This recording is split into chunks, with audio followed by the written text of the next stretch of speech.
10-এর এ অর্থাৎ যোগজীকরণ একের প্রত্যেকটি প্রশ্ন একটি সূত্র দিয়ে সলভ করা যাবে। সেই সূত্রটি হচ্ছে integration x power n dx. এটা কার সাপেক্ষে যোগজীকরণ? এক্সের সাপেক্ষে যোগজীকরণ। কি হবে? এই যে এক্স, এক্সের উপরে পাওয়ার এখানে কত? এন। এক্সের উপরে পাওয়ার কত? এন। এখন এইখানে কি হবে? এইখানে হবে এক্সের উপর যে পাওয়ার এন আছে তার সাথে এক যোগ হবে, অর্থাৎ এন প্লাস কত? 1। অর্থাৎ এইখানে এক্সের উপরে যে পাওয়ার এন আছে এইখানে এক্সের উপরে পাওয়ার 1 কি হবে? যোগ হবে, অর্থাৎ x power n plus 1, x power n plus 1। এবং এই পাওয়ারটা দিয়ে নিচে আবার কি হবে? ভাগ হবে, অর্থাৎ এন প্লাস কত? 1। অর্থাৎ যোগজীকরণের ক্ষেত্রে এক্সের পাওয়ার যত থাকবে এক পাওয়ার কি হবে? বেশি হবে, এবং সেই পাওয়ারটা দিয়ে আবার কি দিতে হবে? ভাগ দিতে হবে। যেমন ইন্টিগ্রেশন এক্স পাওয়ার 5 ডিএক্স সমান আমরা কি লিখতে পারি? এক্স পাওয়ার 5 প্লাস 1, নিচে আবার এই পাওয়ারটা দিয়েই ভাগ, অর্থাৎ 5 প্লাস কত? 1। অর্থাৎ আমরা লিখতে পারি এক্স পাওয়ার 6 ভাগ কত? 6। ইন্টিগ্রেশন এক্স পাওয়ার 10 ডিএক্স কি হবে? এক্স পাওয়ার কি আছে? 10 আছে, তার মানে কত হবে? 10 প্লাস কত? 1, নিচে কত? 10 প্লাস 1। অর্থাৎ উপরে যে এক পাওয়ার 1 পাওয়ার যোগ হবে, উপরে যে 1 পাওয়ার যোগ হবে সেই পাওয়ারটা দিয়ে আবার কি ভাগ দিতে হবে। তাহলে কি হয়? এক্স পাওয়ার 10 প্লাস 1 কত? 11, নিচে কত? 10 প্লাস 1 11। এই যে সূত্রটি হচ্ছে integration x power n dx equal x power n plus 1, আবার সেই পাওয়ারটা দিয়ে আবার ভাগ এন প্লাস 1। যেমন প্রথম প্রশ্নটি হচ্ছে integration 2x plus 5 x power 4 dx. তাহলে আমরা লিখতে পারি এই যে 2x এবং কত? 5 এক্স পাওয়ার কত? 4। এটিকে আমরা এইভাবে লিখতে পারি integration 2x dx plus integration 5 x power 4 dx. অর্থাৎ অংশগুলোকে আমরা পৃথক করে নিলাম। এই যে কনস্ট্যান্ট সংখ্যাগুলোর যোগজীকরণ করার কোনো প্রয়োজন নেই, এই জন্য আমরা কনস্ট্যান্ট সংখ্যাগুলোকে বাইরে রাখবো। এখানে কত আছে? 2 আছে, 2টাকে বাইরে নিলাম। আর এখানে কত আছে? 5 আছে, অর্থাৎ 5টিকে আমরা বাইরে রাখলাম। এখন এই যে 2 এখানে কি রেখে দিলাম, আর এখানে কত? Integration x dx, integration x dx. আর আমাদের সূত্রটি কি? সূত্রটি হচ্ছে এই যে integration x power n dx সমান হবে এক্স পাওয়ার এন প্লাস 1, উপরে আবার উপরে যে এক্স পাওয়ার এন প্লাস 1 আছে, পাওয়ার কি আছে? এন প্লাস 1, পাওয়ার আছে এন প্লাস 1, এই পাওয়ারটা দিয়ে আবার ভাগ। তাহলে এখানে এক্স পাওয়ার এখানে কি আছে? 1 আছে, কি আছে? এখানে 1 আছে, তাহলে 1 প্লাস কত? 1, অর্থাৎ উপরে এক পাওয়ার যোগ হবে, আবার নিচে আবার ওই পাওয়ারটা দিয়ে কি ভাগ 1 প্লাস 1, অর্থাৎ 1 প্লাস 1 প্লাস এখানে কি 5 রেখে দিলাম। আর এখানে আছে কি এক্স পাওয়ার 4, অর্থাৎ উপরে 1 পাওয়ার কি হবে? যোগ হবে, অর্থাৎ 4 প্লাস কত? 1, আবার এই পাওয়ারটা দিয়ে ভাগ 4 প্লাস 1, আবার কি নিচেও হবে 4 প্লাস 1। 2 ইন্টু উপরে কি এক্স পাওয়ার 1 প্লাস 1 কত? 2, আর নিচে কত? 1 প্লাস 1 2 প্লাস 5, উপরে কি এক্স পাওয়ার 4 প্লাস 1 কত? 5, আর নিচে হচ্ছে 4 প্লাস 1 কত? 5। আরেকটি বিষয়, যখন ইন্টিগ্রেশনের কাজ শেষ হবে অর্থাৎ যোগজীকরণের কাজ শেষ হবে, তার পরের লাইনে একটা কনস্ট্যান্ট সংখ্যা নেব সি প্লাস সি। এখন উপরে 2 নিচে 2 কাটা কি থাকে? এক্স স্কোয়ার প্লাস উপরে 5 নিচে 5 কাটা কি থাকে? এক্স পাওয়ার 5 প্লাস সি, অর্থাৎ এটি হচ্ছে অ্যান্সার। আমি নিয়মটি আরেকবার বলতেছি। আমাদের সূত্রটি কি? সূত্রটি হচ্ছে integration x power n dx equal x power n plus 1 divided by কত? N plus 1। অর্থাৎ ইনপুটে এটা আমরা একটা কাজ করতে পারি, এটি হচ্ছে ইনপুট এবং এটি হচ্ছে কি আউটপুট। ইনপুটে এক্সের পাওয়ার যত হবে, ইনপুটে এক্সের পাওয়ার যত হবে, আউটপুটে তার চেয়ে এক পাওয়ার কী হবে? বেশি হবে। আউটপুটে এক পাওয়ার কী হবে, বেশি হবে, এবং সেই পাওয়ারটা দিয়ে আবার ভাগ, যেমন এক্স পাওয়ার 3 ডিএক্স। ইনপুটে এক্সের পাওয়ার কত, 3, তাহলে আউটপুটে এক্সের পাওয়ার কী হবে, এক বেশি হবে, তাহলে 3 + 1 4, আবার এই পাওয়ারটা দিয়েই কি ভাগ, অর্থাৎ ভাগ 4। আর কনস্ট্যান্ট সংখ্যার, যেমন 5 6 3 4, এই কনস্ট্যান্ট সংখ্যার ইন্টিগ্রেশন করা যায় না, এই জন্য আমরা কনস্ট্যান্ট সংখ্যাটিকে কি বাইরে নিয়ে আসব। যেমন এই প্রশ্নটিতে কী ছিল, ইন্টিগ্রেশন 2x + 5x / 4 dx। তাহলে আমরা এই ইন্টিগ্রেশন চিহ্ন 2x এর সাথেও দেই এবং 5x / 4 এর সাথেও দেই। এই যে integration 2x dx + 5 plus integration এই যে 5x / 4 dx। এই যে কনস্ট্যান্ট সংখ্যাগুলো, এই যে কনস্ট্যান্ট যে সংখ্যাগুলো আছে, এদের কিন্তু ইন্টিগ্রেশন করার কোনো প্রয়োজন নাই, এই জন্য এই সংখ্যাগুলোকে আমরা বাইরে নিয়ে আসব। এই যে 2 এখানে বাইরে নিলাম, এই যে 2 ইন্টিগ্রেশন x dx, আর এখানে 5টা বাইরে নিলাম, 5 ইন্টিগ্রেশন x / 4 dx।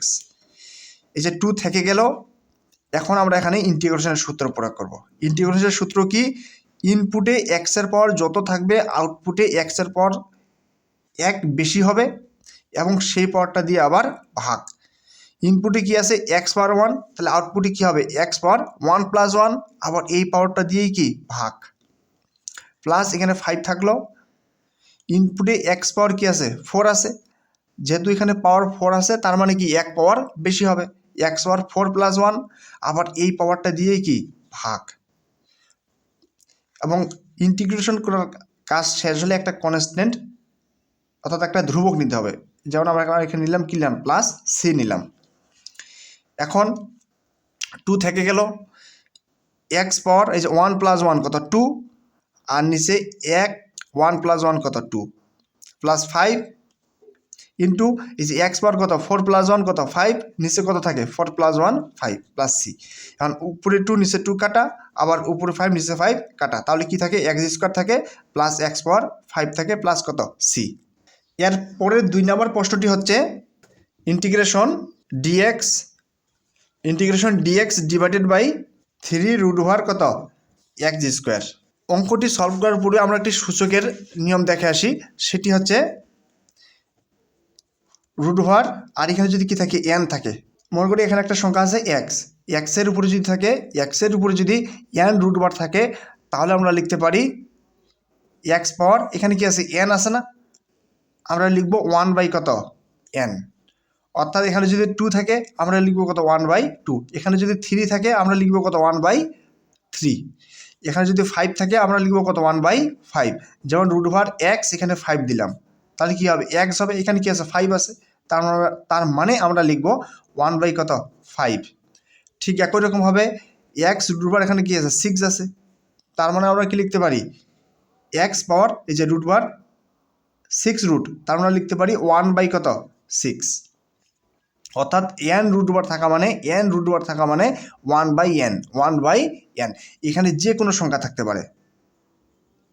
এখানে যদি 10 থাকে আমরা লিখব 1/10, এখানে যদি 6 থাকে আমরা লিখব 1/6, এখানে যদি 8 থাকে আমরা লিখব কত, 1/8। আর প্রশ্নটিতে আসি, ইন্টিগ্রেশন উপরে কি dx, নিচে এই যে এখানে কি আছে, x² আছে, x² থেকে গেল, আর এখানে কি আছে, 3 তার মানে আমরা লিখতে পারি 1/3। ইন্টিগ্রেশন dx, এই যে x পাওয়ার কত হবে, আমরা জানি কি পাওয়ার পরে কি হয়, গুণ হয়, তাহলে 2 ইন্টু এই যে 2 ইন্টু 1/3 কি লেখা যায়, 2/3। ইন্টিগ্রেশন আমরা সূচকের আরেকটি নিয়ম জানি, সেটি হচ্ছে 1/x⁴n যদি থাকে, 1/x⁴n যদি থাকে, অর্থাৎ n যদি নিচে থাকে, তাহলে আমরা লিখতে পারি ইকুয়াল x পাওয়ার মাইনাস কত, n। এই যে 1/x⁴n সমান আমরা লিখতে পারি x পাওয়ার কত, -n। যেমন 1/x পাওয়ার কত 5, 1/x পাওয়ার 5 আমরা লিখতে পারি x পাওয়ার মাইনাস কত 5।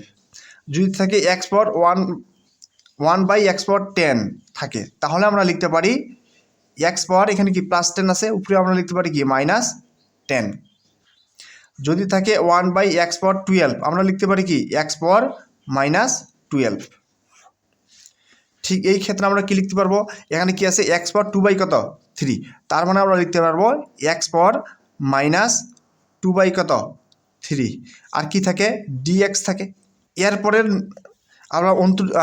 আমরা ইন্টিগ্রেশনের সূত্রটি যদি প্রয়োগ করি, ইন্টিগ্রেশনের সূত্রটি হচ্ছে এই যে ইন্টিগ্রেশন x পাওয়ার n dx সমান কি হবে, ইনপুটে x এর পাওয়ার কত n, তাহলে আউটপুটে x এর পাওয়ার কত হবে 1 বেশি হবে, অর্থাৎ n প্লাস কত 1। আবার এই পাওয়ারটা দিয়েই কি নিচে ভাগ, এই পাওয়ারটা দিয়ে নিচে কি ভাগ, কি হবে n প্লাস কত 1। এখানে যেমনটি আছে x পাওয়ার, ইনপুটে x পাওয়ার কত আছে -2/3, তাহলে -2/3 এই পাওয়ার আছে, এবং আউটপুটে এর সাথে কত যোগ হবে 1 কি হবে যোগ হবে। এই যে সূত্রটি হচ্ছে কত, ইন্টিগ্রেশন x পাওয়ার n dx সমান লেখা যাবে x পাওয়ার n প্লাস 1, অর্থাৎ এখানে যেই পাওয়ার থাকবে তার সাথে কত 1 যোগ হবে, এখানে যেই পাওয়ারটি থাকবে তার সাথে কত যোগ হবে 1 যোগ হবে। ঠিক এই অঙ্কটিতে x এর উপর পাওয়ার কত ছিল -2/3, তার মানে -2/3 সাথে 1 কি হবে যোগ হবে। আবার এই পাওয়ারটা দিয়ে আবার কি নিচে ভাগ, -2/3 প্লাস কত 1, তাহলে আমরা লিখতে পারি x পাওয়ার, উপরে যদি লসাগু করি, এই যে এগুলো যদি লসাগু করি তাহলে কি পাওয়া যায়, লসাগু কত 3 -2 প্লাস কত 3 একে 3, নিচেও তাই হবে। এই যে এই অংশটা লসাগু কত 3, তাহলে -3 প্লাস কত 3 একে 3, নিচে কি থাকে এই যে -2 প্লাস 3, -2 প্লাস 3, তার মানে আমরা লিখতে পারি 1/3, এবং উপরে x পাওয়ার কি, এই যে x এর উপরে পাওয়ার কত হবে -2 প্লাস 3, -2 প্লাস 3, তার মানে আমরা লিখতে পারি 1/, নিচে কত থাকে 3 থাকে। এখন কি আছে, এখানে 1/3 আছে, এই যে x পাওয়ার কত 1/3, এটার পরিবর্তে কী চিহ্ন হবে, গুণ চিহ্ন হবে, তাহলে 3টা কি উপরে যাবে, 1টা কি হবে নিচে হবে, তার মানে আমরা লিখতে পারি 3x পাওয়ার কত 1/3। এখন আমাদের একটি কাজ করতে হবে, সেটি হচ্ছে ইন্টিগ্রেশন করার শেষ হলে একটা কনস্ট্যান্ট সি নিতে হবে। এই যে সি নিলাম, প্লাস সি, এই যে প্লাস সি অর্থাৎ এটি হচ্ছে কি উত্তর। এরপরে 3 নম্বর প্রশ্নটি হচ্ছে ইন্টিগ্রেশন 11x পাওয়ার 5 dx। এখন এখানে একটা কি সংখ্যা আছে, কনস্ট্যান্ট সংখ্যাটা আছে, এখানে একটি সংখ্যা আছে কি কনস্ট্যান্ট সংখ্যার যোগজীকরণ হয় না বা অন্তরীকরণ হয় না, এই কারণে আমরা কনস্ট্যান্ট সংখ্যাটাকে বাইরে রাখবো। তাহলে এই যে 11 ইন্টিগ্রেশন x পাওয়ার কত 5 dx 11 ইন্টু, এখন আমাদের সূত্রটি কি, সূত্রটি হচ্ছে এই যে ইন্টিগ্রেশন x পাওয়ার n dx সমান কত হবে, ইনপুটে x এর পাওয়ার কত n, তাহলে আউটপুটে x এর পাওয়ার কী হবে 1 বেশি হবে, অর্থাৎ n প্লাস কত 1, আবার এই পাওয়ারটা দিয়েই আবার কি ভাগ, অর্থাৎ n প্লাস কত 1। এখন এখানে x এর উপর পাওয়ার কত আছে 5 আছে, তাহলে আউটপুটে x এর পাওয়ার কী হবে 1 বেশি হবে, অর্থাৎ 5 প্লাস কত 1, আবার এই পাওয়ারটা দিয়েই কি ভাগ, অর্থাৎ 5 প্লাস কত 1, এবং সাথে একটি কি কনস্ট্যান্ট সি নিতে হবে। এখন কি থাকে 11 ইন্টু x পাওয়ার কত 5 প্লাস 1 কত 6, নিচেও কত থাকে 5 প্লাস 1 6 প্লাস কত সি, তাহলে আমরা লিখতে পারি 11x পাওয়ার 6 বাই কত 6 প্লাস সি, এটি হচ্ছে কি উত্তর।